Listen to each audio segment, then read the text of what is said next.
ಎದೆ ತುಂಬಿ ಹಾಡಾಗಿದೆ. ಆತ ಅವಾಗ ಬಾಲ ಕಲಾವಿದ. ನಿಜ ಹೇಳುವೆನು ಅಮ್ಮ ನಿನ್ನ ಕಂಡರೆ ಪ್ರೀತಿ.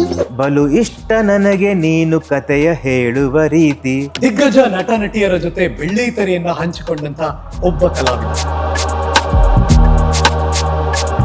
Film industry as A child artist ಆಗಿ ಕೊನೆ ಸಿನಿಮಾ ಮಾಡಿದಾಗ ನಾನು ಐ ಥಿಂಕ್ 8 years 9 years.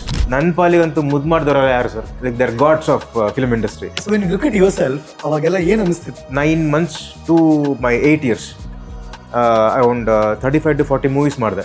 ಅಂದ್ರೆ ಈಗ ಎಜುಕೇಶನ್ ಅಲ್ಲಿ ಹೆಂಗೆ ಯಾವರೇ ಸ್ಟೂಡೆಂಟ್ ಅರ್ಜುನ್? ಹೀಗೆ ಶೀಟ್ ಈ ಥರ ಇದೆ, ನಿನ್ನ ಮಗನ್ಗೆ ಏನೂ ಬರ್ತಾ ಇಲ್ಲ, ನಿನ್ನ ಮಗನಿಗೆ ಸಿನಿಮಾಗೆ ಕಳಿಸ್ತೀಯಾ ಸ್ಕೂಲಿಗೆ ಕಳಿಸ್ತೀಯಾ. ಸಿಂಹದ ಮರಿ ಸೈನ್ಯ ನಂದು ಕನ್ನಡದ ಫಸ್ಟ್ ಸಿನಿಮಾ. ಮಗು ಅಂದ ತಕ್ಷಣ ಏನು ಮಕ್ಳ ಹತ್ರ ಇದು ಮಾಡ್ತಿರ್ಲಿಲ್ಲ. ದೇಶ್ ಬಿ ಸ್ಟ್ರಿಕ್ಟ್, ಕೆನ್ನೆ ಮೇಲೆ ಹೊಡೆದಿದ್ದಾರೆ ಜೋರಾಗಿ, ಸ್ಟಾರ್ ಅಂತ ಬಿಟ್ಟಿದ್ದಾರೆ. ಸ್ಕೂಲಿದ್ದಾಗ ರೋಡಲ್ಲಿ ಆಡಿದ್ದೀರಾ ಕ್ರಿಕೆಟ್ ಆಡೋದು? ನಾನು ಅದು ಆಡಲೇ ಇಲ್ಲ. ಮನೆ ಶೂಟಿಂಗ್, ನನಗೆ ಎಷ್ಟೊಂದು ಜನ ಅದೊಂದು ಫಂಕ್ಷನಲ್ಲಿ ಏನಪ್ಪ ಹುಡುಗನಿಗೆ ಎಷ್ಟೊಂದು ದುರಾಂಕಾರ ಅಂತ ಹೇಳಿದಾರಂತೆ.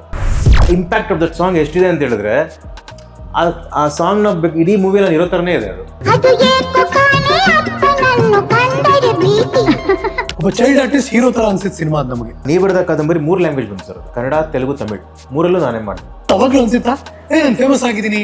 ಮನೇಲಿ ಎಲ್ಲಾರು ಆರ್ಟಿಸ್ಟ್ ಇರೋದ್ರಿಂದ ಅಲ್ಲಿ ಹತ್ರ ಬರೋದೇ ಇಲ್ಲ, ಕಾಮನ್ ಅದು, ಕಾಮನ್ ಆಗ್ಬಿಟ್ಟಿತ್ತು. ಅಲ್ಲ ಮಕ್ಕಳೆಲ್ಲ ಬೆಳಗ್ಗೆ ಎದ್ರೆ ಸ್ಕೂಲ್ ರೆಡಿ ಆಗು ಅಂತಿದ್ರೆ, ನಿಮ್ಮ ಮನೇಲಿ ಬೆಳಗ್ಗೆ ಎದ್ದ ತಕ್ಷಣ ಶೂಟಿಂಗ್ ರೆಡಿ ಆಗು. ಹೌದು, ಫ್ಲೈಟ್ ಅಲ್ಲಿ ಹೊರಟ್ರೆ ಸಾಯಂಕಾಲ ಫ್ಲೈಟ್ ಅಲ್ಲಿ ವಾಪಸ್ ಬರೋದು. ನಾನು ಬಸ್ಸಲ್ಲಿ ಹೋಗಿ ನಂಗೆ ನೆನಪೇ ಇಲ್ಲ ಸರ್. ಅರುಣ್ ಸ್ಟುಡಿಯೋ ಕರ್ನಾಟಕದ ನೆಲದಲ್ಲಿ ಇಡೀ ಸ್ಟುಡಿಯೋ ಡಿಜಿಟಲೈಸೇಷನ್ ಆಗಿದ್ದು.